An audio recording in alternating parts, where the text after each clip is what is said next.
The 100-meter sprint is a race run on a straight section of track.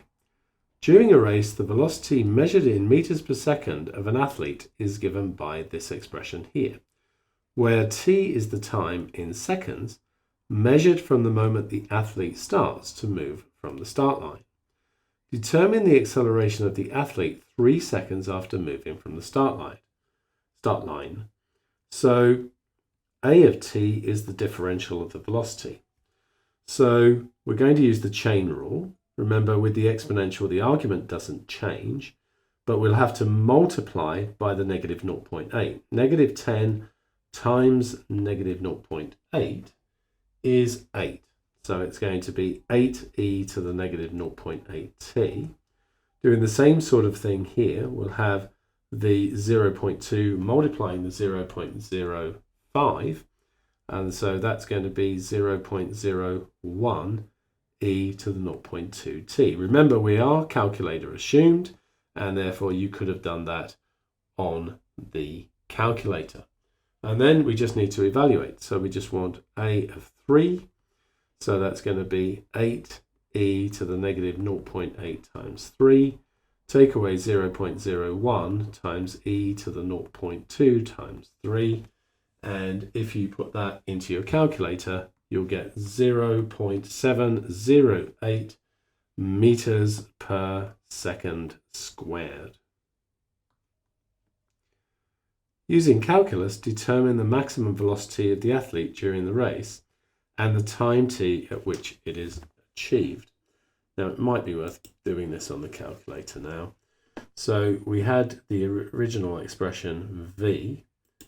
Now I might just define my function. So let's call the function, let's call it v.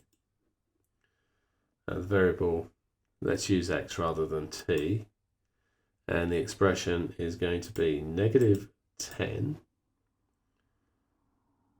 And then we'll have e to the negative 0.8x. And take away 0.05 e to the 0.2x, and then we'll add the 10.05.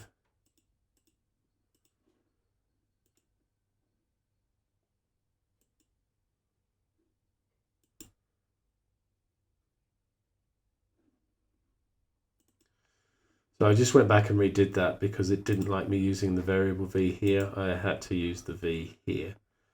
So it's now done. And we can differentiate that by doing,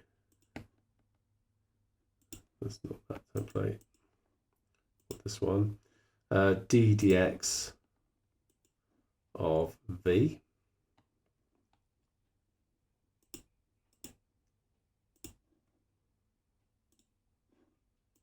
He probably wants me to write v of x. And we've done that. It might be better to do it in standard. And that is equivalent to what I got before. And we can show that by dragging that to here and evaluating that with x equal to 3. And do that in decimal mode. And you can see we've got the 0.708. So that's the right expression. So we want a equal to 0 for the maximum velocity. So a equals 0. So this one here, put that equals 0, and we just put in front of there a solve, like so. And we get 6.68 seconds.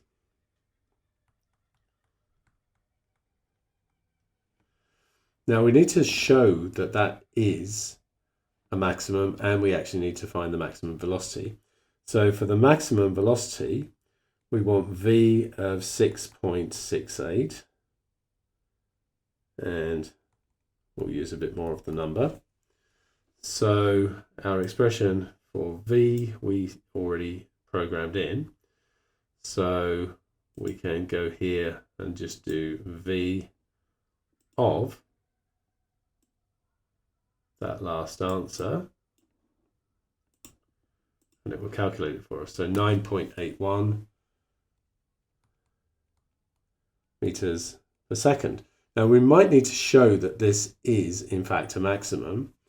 So we've got a dashed, not x, but t. It's x on the calculator. So this was our expression here for the derivative. Let's just copy that. And we're going to differentiate with respect to x. I'm just going to paste that in there. And we get this. Might be best to be in standard again. So is negative e to the t plus 3,200 e to the negative 4x over 5 all over 500. But the important thing is what that evaluates to at the time we found for the maximum. So in Math 3 we use the given line, and probably just drag that answer down. This one here, including the x. Let's just copy it. And we'll drag it down here, put it there. And it would have been better in decimal. So it's negative 0.03. So a dashed of 6.68 is negative 0.03, and the negative implies it's a max. The displacement x of the athlete is 0 meters at the start of the race. Determine an expression for the displacement of the athlete during the race. Now we know that we get to displacement by integrating velocity, and the velocity was negative 10 e to the negative 0.8 t. Take away 0.05 e to the 0.2 t plus 10.05. So we need to integrate that. Once again, we could do it on the class pad, but we don't need to.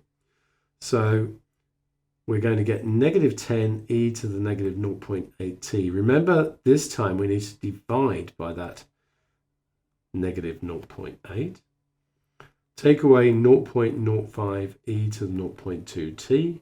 Using the reverse chain, we need to divide by the 0.2, and then we're going to have 10.05 t plus some constant. That gives me 12.5 e to the negative 0.8 t. Take away 0.25 e to the 0.2 t plus 10.05 t plus a constant. But we know that x of 0 is equal to 0. So 0 is equal to, e to the 0 is 1, so it's going to be 12.5. Take away 0.25, this bit will be 0 if t is 0, plus c, and that gives me that c is negative 12.25. So x is going to be 12.5 e to the negative 0.8 t, take away 0.25 e to the 0.2 t, plus 10.05 t take away 12.25. Determine the time t at which the athlete finishes the 100-meter race. So what we need is for x to be 100. So we want to solve 100 equals 12.5 e to the negative 0.8t. Take away 0.25 e to the 0.2t plus 10.05t minus 12.25. So we can just solve that on the calculator. It's easy enough to do. And if you do that, you'll find that t is equal to 11.41 seconds.